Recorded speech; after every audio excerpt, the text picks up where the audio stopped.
అందరికీ నమస్కారం.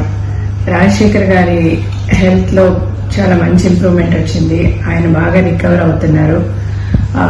సిఎన్సి హాస్పిటల్లో doctor Krishna garu and team of doctors చాలా క్లోజ్ మానిటరింగ్ చేస్తూ ఆయనని చాలా బాగా చూసుకుంటూ ఈ రోజు he's like almost major risk నుంచి బయటపడే సిచ్యువేషన్ లోకి తీసుకొచ్చారు.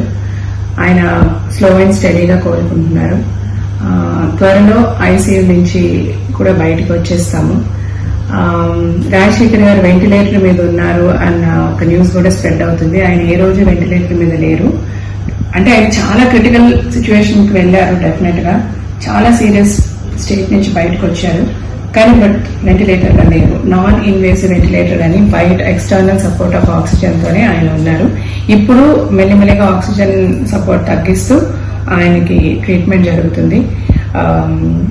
త్వరలో ఆయన ఐసీయూ నుంచి బయటకు వచ్చేస్తారు. ఈ సిచ్యువేషన్ ఈ రోజు మేము ఇలాగెంత ధైర్యంగా మీ అందరి ముందు వచ్చి నేను మాట్లాడగలుగుతున్న దానికి కారణం friends, well wishers, colleagues, family, especially fans ఎంతో మంది. మీరందరూ మనస్ఫూర్తిగా రాజశేఖర్ గారి గురించి చేసిన ప్రేయర్స్, మీ లవ్, మీ అఫెక్షన్ ఈరోజు